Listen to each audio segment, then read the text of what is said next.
We've had an exciting time. It's been incredible. And as you know, we just hit the highest we've ever hit on the Dow. The stock market's the best it's ever been. Jobs are the best they've ever been. A couple of other little factors, not so bad. We're doing great, and we have a great military, and I thank you for that. And I want to thank Marilyn. She's been a friend of mine for a long time, and she's done an incredible job, and she just did me a beautiful favor, keeping it a beautiful Sikorsky plant open in the great state of Pennsylvania. Some people would say Commonwealth. I'll call it both. But all I know is they're really happy in Pennsylvania right now. And we love Pennsylvania, and I really appreciate what Maryland did. I'm thrilled to be back in your great state, a state that I won, and we won it not so late in the evening, a little bit early in the evening, actually, which is even better.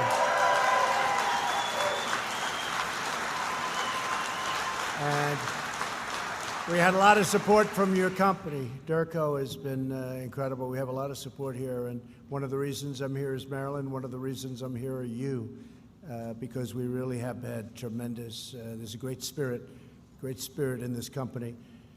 We're here today to celebrate the triumphant return of American manufacturing. You know what they said, it was going to be gone, but it's not gone. It's really thriving, and it's starting to build up at a level that nobody thought was possible. Everything we're doing to keep the assembly lines rolling full speed ahead, that's being done, and we're doing it right. We're proudly defending our most important national resource, the American worker. That's what it is. It's pretty amazing how the American worker has just really, there's nobody like our American worker. We're glad to be joined today by Secretary Wilbur Ross. Where's Wilbur? Wilbur, how are you?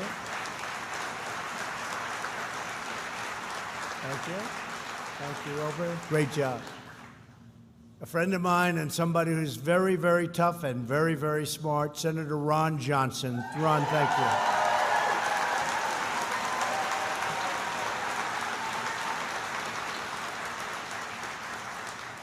And two real fighters. They fight for us, and they fight for you, and they fight like nobody. Representatives Glenn Grothman and Sean Duffy. Sean, thank you, Sean. Thank you, fellas. Thank you. I especially want to thank your general manager here at Derco, Peter Winkler. Peter? Good job. They were showing me some of the work they do. It's beautiful, it's complex, and it is real stuff. That's the real deal, right, Peter?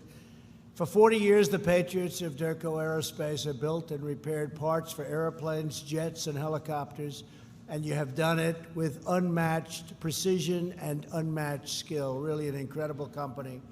Recently, our entire nation was inspired by the mastery of your craftsmanship during our wonderful Independence Day celebration on the National Mall. It's called a suit, right? Salute to America. That was something. They weren't sure, the fake news, they weren't sure if people were going to show up. Did they ever show up, right? Did they ever show up? We had a tremendous, it was packed, and it was raining. It was, people said, did I have a tent? Because I looked very dry. I said I wasn't dry and I had no tent. It was a rainy day, but in a way it was a beautiful day. And when those planes and helicopters flew overhead, it was something like we haven't really seen too much lately. There's tremendous spirit and love in our country. That day, the United States Marines soared overhead in a magnificent aircraft like the ones you support from here in Milwaukee, the MV-22 Osprey. Our country also witnessed the awesome might of the U.S. Navy flying another plane that you will soon support, the unstoppable stealth F-35 Lightning II.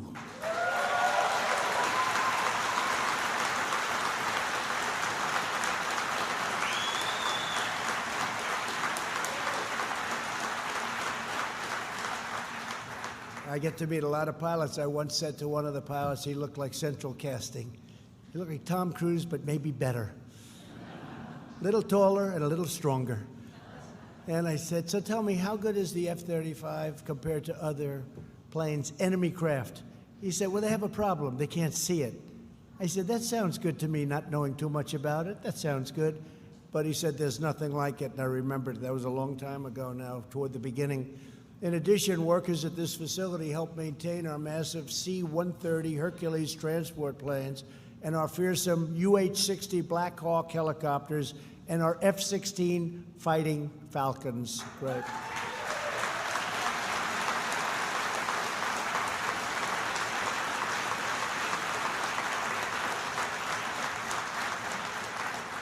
Pretty busy. What do you do in your spare time, by the way? It's a lot of work. With the help of 280-pound Americans at DERCO, and you know what I mean, the USA truly has the best aircraft, flown the best pilots, and we have the greatest pilots in the world. They fly they are pilots like no other. Made and maintained the best workers anywhere in the world, and I'm excited to hear that thanks to your new responsibilities for the F-35, your company will be expanding its workforce by 15%. Is that right, Marilyn? Wow. That's good. That's good.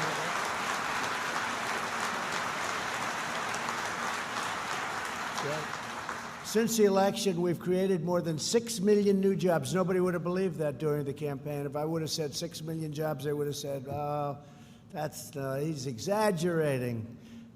I did say like 4 million, but we got 6 million, so I was under-exaggerating, including more than 500,000 manufacturing jobs.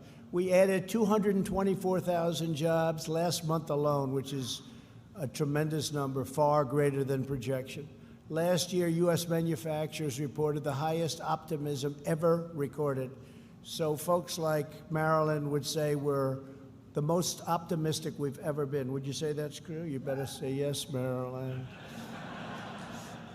She knows. I know Marilyn very well, and I know she feels that way. We're now the economic envy of the entire world. When I meet prime ministers and presidents and kings and queens, they all start off by congratulating me on the great economy. Wages are rising fast, and rising fastest for our blue-collar workers. That's exciting.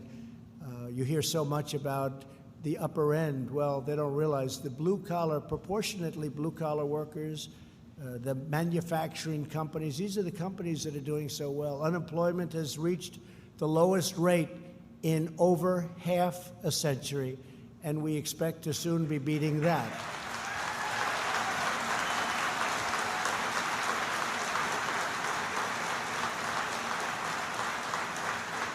African American, Asian American, and Hispanic American unemployment have reached their lowest levels ever in the history of our country. And right here in Wisconsin, the unemployment rate is just 2.8%, among the very lowest in the country. It's a great state.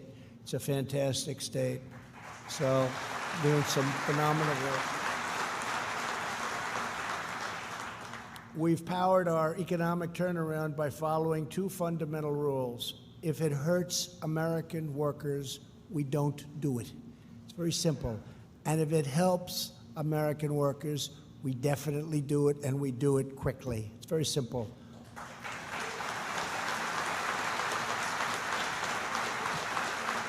Our agenda is pro-worker, pro-family, pro-growth, 100% pro-American. It's America first. It's make America great again. And you know what? Now it's keep America great, because we're doing awfully well. We're doing awfully well. To stop the offshoring, you know what offshoring is, of American jobs, I signed the largest package of tax cuts and reforms in the history of our country. Since then, $876 billion, that's a lot even for you, Marilyn, right? That's a big number. Has poured back into the United States from abroad. We want companies to invest, hire, build, and grow right here in America and right here in Wisconsin.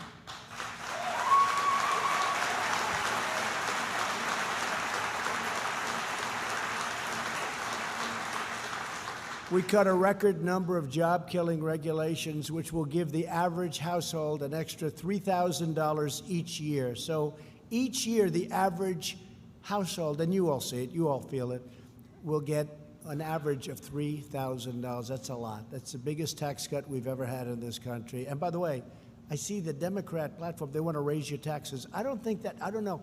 Maybe, I haven't been a politician too long. Somehow that doesn't play well, right?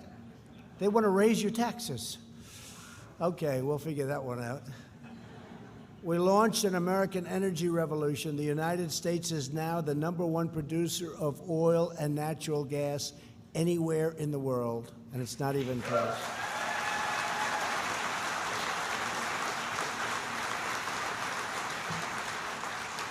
And with a couple of environmental approvals for certain pipelines, we can get that and really do something with that number. It'll go up very substantially, very quickly, especially in the state of Texas.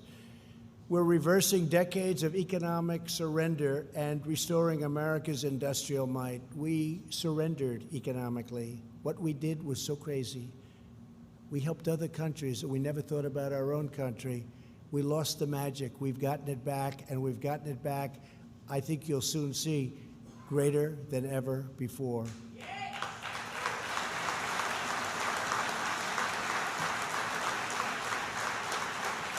And your executives know this. Companies are pouring back into our nation. Automobile companies from Japan and other nations are pouring back in. Many of the great auto companies are coming back into Michigan. They're coming back into Pennsylvania, Ohio, Florida, North Carolina. You have not so many jobs left. We have to get some more workers over here, I think, Maryland. We have to do something. But we have automobile companies and other companies pouring back in. And you had the greatest year you've ever had in the history of this state. This is a great state, but you had your best economic year that you've ever had, so that's great. Our nation was made of vibrant and strong, and it's got to be the most powerful, the best. It really was made with American manufacturing. And you know that a previous administration said, manufacturing's gone, you're going to have to take a magic wand to bring it back. Well, that was wrong. The previous administration, they allowed foreign nations to plunder our wealth and to pillage our factories. They sold out our workers and they hollowed out our industrial heartland. But those days are over. And I have to tell you, it's not just the previous administration. It's been many administrations, in all fairness to President Obama. It's been many administrations. They allowed it to happen. They allowed our factories to close, our workers really to not have jobs. We created jobs for other places, for other nations, and we sacrificed so many, 60,000 plants, millions and millions of jobs were lost during, I call them the stupid years, but now we're back into the really smart years. We had the smart years, now we're the really smart years. They were the stupid years. What they were doing was incredible. NAFTA, one of the world's worst trade deals ever. I know a couple of others, we've been involved in them too. World Trade Organization, that's a beauty. You don't know as much about that, but NAFTA was a disaster for this country, and we're going to be replacing that very soon, hopefully with the USMCA, and that's going to be something really special. It's going to keep jobs. One of the things I said to start off, I don't want people leaving this country, meaning companies. I don't want to incentivize companies to leave, fire their people, build product, sell the product over in our country, no tax whatsoever. So we end up with no jobs, no factories, no taxes, no nothing. It's not going to happen anymore, and it can't happen under our new agreement.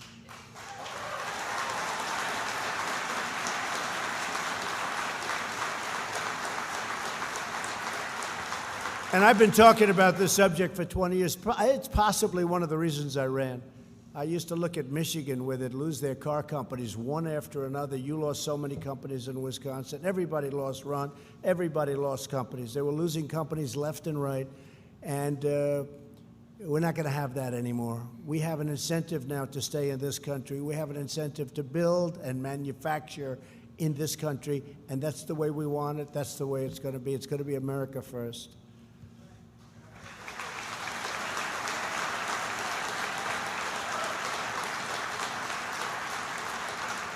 After years of rebuilding foreign nations, we are finally rebuilding our nations. It's as simple as that.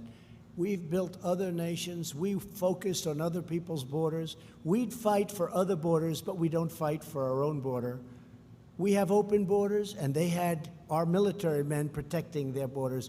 Figure that one out. But it's all changing, and it's changing very rapidly, and we're doing really well right now. Mexico has 21,000 troops on the border, guarding our border. Our laws are so bad, our military can't do a damn thing. We have the greatest military in the world. But between catch and release, we catch them and we release them. Think of it. We catch them, take a little number, come back in 3-4 years. These are the Democrats, and they should change them, Sean. They should change them so easily, but they don't want to do it. It's politics. They want open borders. I really think they want open borders. Even though 4 or 5 years ago, they all wanted strong borders and they wanted walls and everything else. That was when they were sane, but they're no longer sane. For years, politicians let China take the crown jewels out of our country.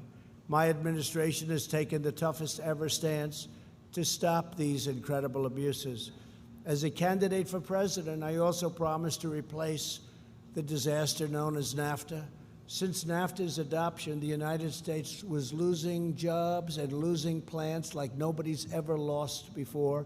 Almost 1 in 5 auto jobs were lost due to NAFTA, and I think that's a wrong number. I think it's worse than that. But now we're demanding that you get, as people working here and as companies and as a great strength. I want you to have strength, but I want you to have a level playing field, because when you have a level playing field, nobody can beat you. You didn't have a level playing field. You had a playing field that was like this, and you had to go uphill. That's why we're replacing NAFTA with the brand new U.S.-Mexico-Canada agreement. The USMCA will be the most modern, cutting-edge trade agreement in history, with the strongest protections for the American worker ever put in any trade agreement, and that was the single most important thing to me. The USMCA will close the biggest loopholes that caused the mass exodus of manufacturing. You had an exodus of manufacturing under NAFTA. By ratifying the USMCA, Mexico is now committed to be the toughest and have the toughest labor provisions, the highest environmental standards, and the most comprehensive enforcement provisions ever implemented in a trade agreement, ever. For years, labor unions and lawmakers urged past administrations to secure these types of trade provisions. They did absolutely nothing. No administration did anything except lose jobs. We were laughed at by the rest of the world. We were patsies. And I didn't blame China. I didn't blame all of these countries. Mexico, they took 30% of our automobile business. I don't know if you know that or not. They have plants the likes of which you've never seen before. They took 30%, probably more than that, of our automobile. I don't blame them. I don't blame anybody. I blame our past leaders. I blame the people in administrations that allowed this to happen. It's not China's fault that we were stupid. It's not China's fault that we allowed it to happen. We lose $500 billion a year. It's now turning. We're taking in billions and billions of dollars in tariffs. I'm giving billions of dollars back to the farmers because they pinpointed the farmers. They said, we're not going to buy here, we're not going to buy there, because then Trump will stop doing to us what he's doing. Except the farmer said, we don't care, because he's right. Because for 15 years, the farmer, if you look, 15 years, it's been like this. It's a one-way street, and it was a street downward. But it's been incredible.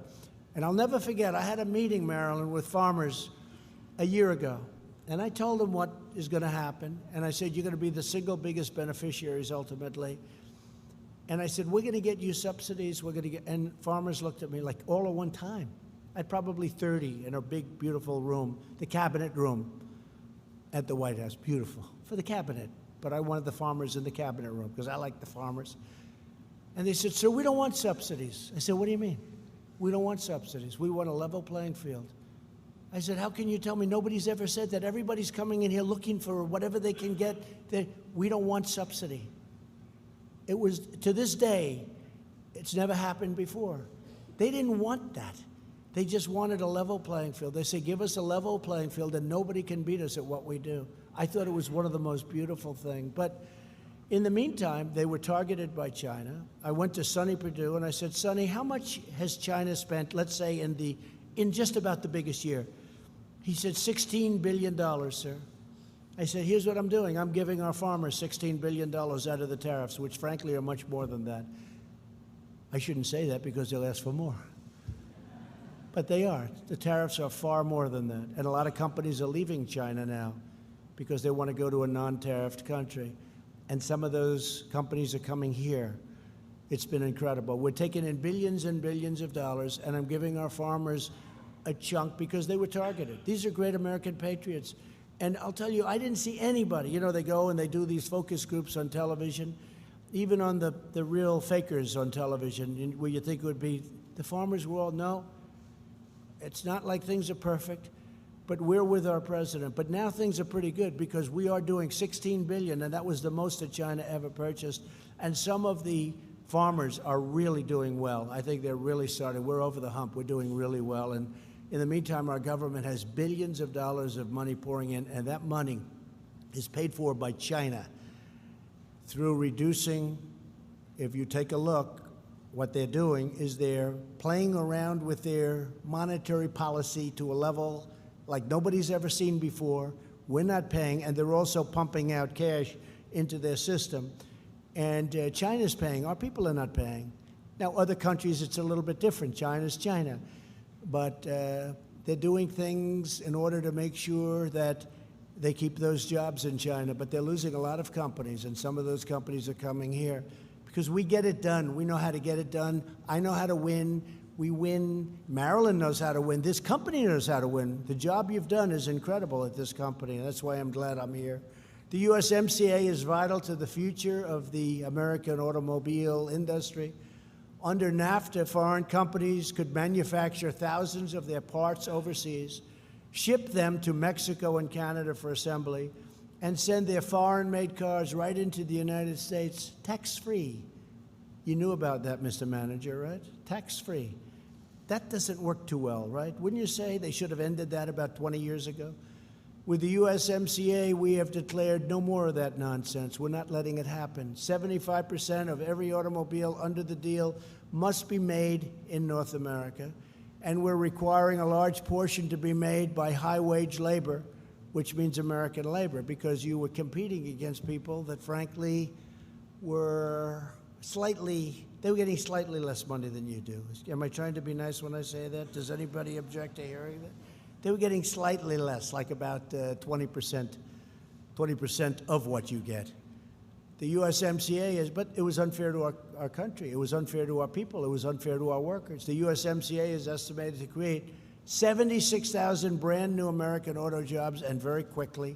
That means more cars, more trucks, and auto parts will be stamped with those beautiful words, made in the USA. Remember, we used to see that all the time, made in the USA?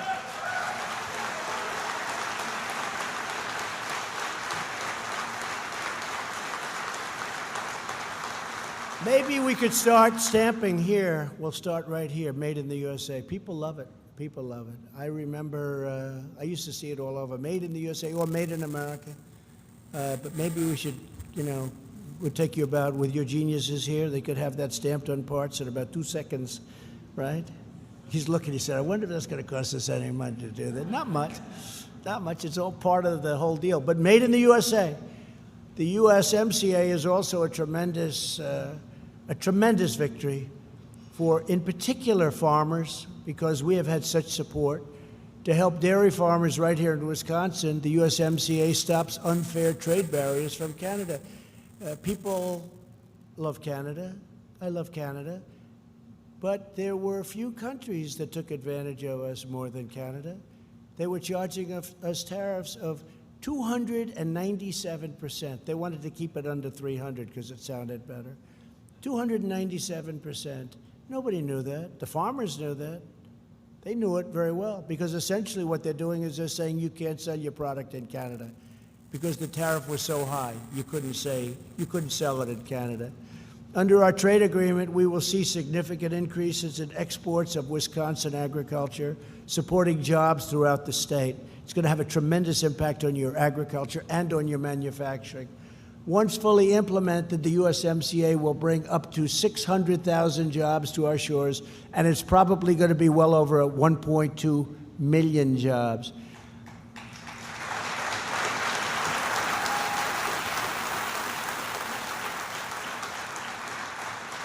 And here at Derco, you'll be able to expand your commerce with Canadian customers and suppliers, and they'll be buying your product. Now they have an incentive to buy your product. Before this deal, they had no incentive whatsoever to buy product in the United States. I want to personally thank Marilyn and Lockheed Martin for supporting this groundbreaking agreement. What you've done is really great. You've been calling everybody, I hope, right? I've heard you have. You know, the wake was left. They're calling, can you get her off our back?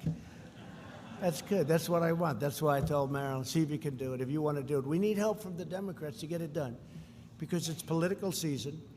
And I say it's a bipartisan. Let it be a bipartisan bill. I don't want credit for it. Let it be a bipartisan bill, the USMCA. For years, members of Congress have demanded a replacement for NAFTA. Now they finally have the best replacement that they could ever even imagine. The farmers can't believe it. The manufacturers can't believe it. Even Maryland, the unions can't believe it. It's good for everybody. So on behalf of our nation's loyal, hardworking citizens, I'm calling on Congress to pass USMCA and send it to my desk immediately for signature. We shouldn't be playing around. And every day that goes by, it gets more and more political because we get closer and closer to the election. And maybe it's harder. It shouldn't be hard. I mean, the day before, you should sign this the day before the election. But view it as a bipartisan bill. And it shows that Congress is doing something other than wasting time on the witch hunt and the nonsense that they work so hard at. They work so hard. If they worked 1/100th as hard on immigration, it would be solved in about 15 minutes. Just a waste of time. Amazing.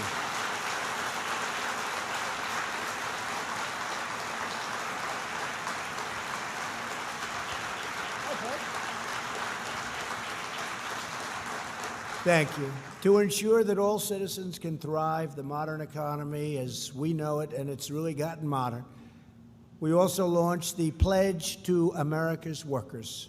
I'm thrilled that Lockheed Martin has committed to providing apprenticeships and workforce development opportunities for 8,000 of our great citizens. Thank you.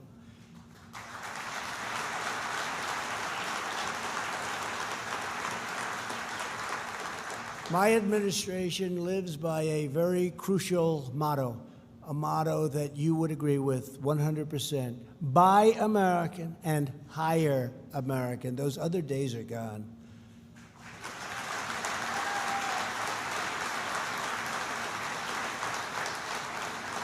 So as we restore our economy, we're really restoring our standing in the world. We're respected again. America is respected again, like it hasn't been respected in many, many years. We were laughed at.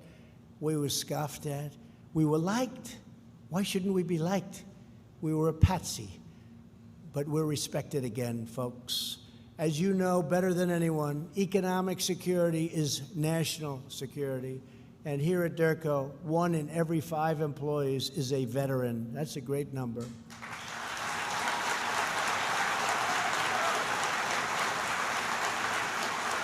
Great number.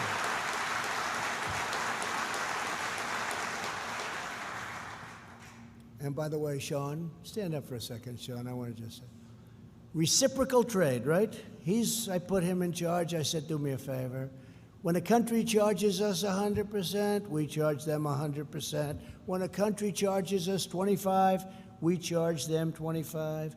When one charges us, in some cases, 340%, we charge them 3. So something's going to happen. Maybe they'll go down to 0, or maybe we'll take in a lot of money. But Sean's in charge. The Reciprocal Trade Act of probably, we'll say, 2019 or 2020. Call it whatever you want. It has to get done. When that gets done, nobody's going to be taking advantage of this country any longer. So I appreciate you doing that. Reciprocal Trade Act. My favorite word, reciprocal.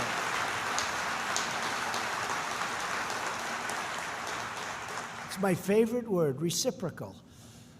Among those with us today is Teresa Spradertrin, who began her career in the U.S. Air Force and the Wisconsin Air National Guard. Where is she? Where is she? Come on up here. Come up. Come on.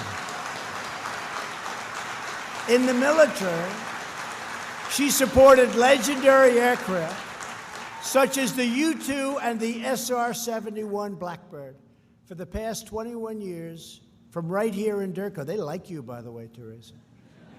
They really like you. You know, you like them too, I'll bet, right? I do. Teresa's continued to keep our nation's aircraft flying. I want to just thank you. You're a very special person. I said, I want a couple of special people. We don't have too much time, just give me one. And they gave me you. That's pretty good. Say a few words.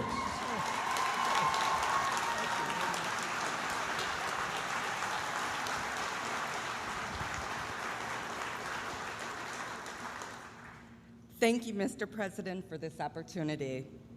When I joined the Air Force after high school, I never imagined where this journey would take me. It has been amazing. One of the many things that I enjoy about being a part of Durko and Lockheed Martin is that I get to work alongside the most talented people in the aviation industry, such as yourself.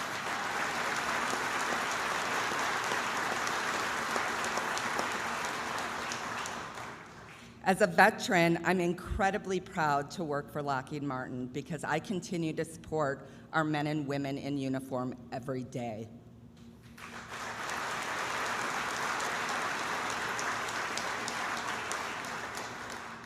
Thank you, Mr. President, for your steadfast support of our military.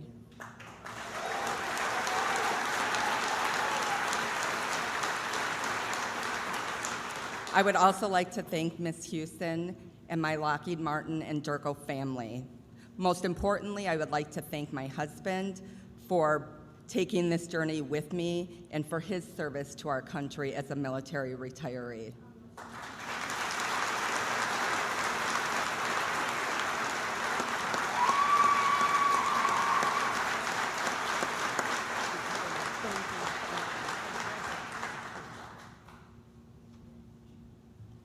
Great job. Thank you, Teresa. Thank you very much. Good family. Nice? Beautiful. Thank you. To ensure our service members have the tools they need, we're rebuilding the U.S. Armed Forces with $700 billion last year, and this year $716 billion. That's the highest ever. And I must say the projected budget is probably in the neighborhood of, you'll be happy about this, Marilyn, $730 billion, maybe $733 billion. But you know, our armed forces were depleted. They were just depleted. They were tired, they were exhausted, the planes were old, the equipment was old, even the uniforms were old. And there's no other more important job that a president has. You know, they say United States Supreme Court judges, that's very important. But I think even before that, it's our military, it's defense. So while I like to cut budgets, and all of the folks up here and Ron, we like to cut budgets, we also have to have a strong military. In other words, budgets don't mean too much when you get right down to it. So we don't have a big choice.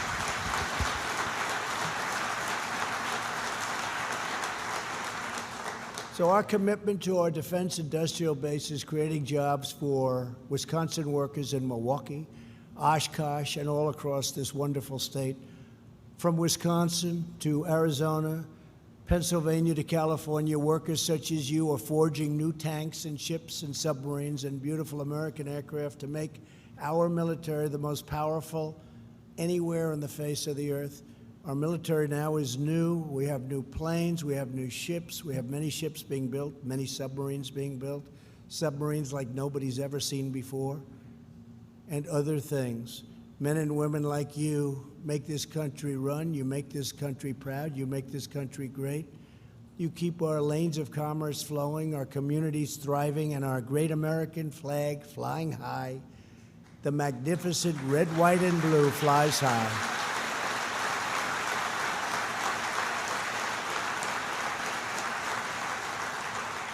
Every day you're building our nation's unlimited future, and you are doing it with American hands, American hearts, and with American steel. Our steel companies are coming back so strongly.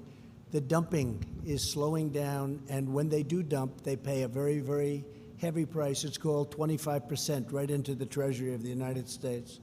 and our steel companies are coming back, and they're coming back strong.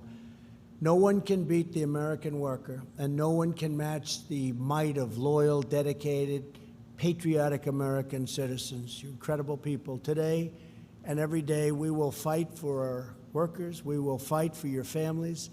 We will fight for Wisconsin, and we will fight with all of our soul for the glorious nation that we all love. Together, we are making America stronger and greater than ever before.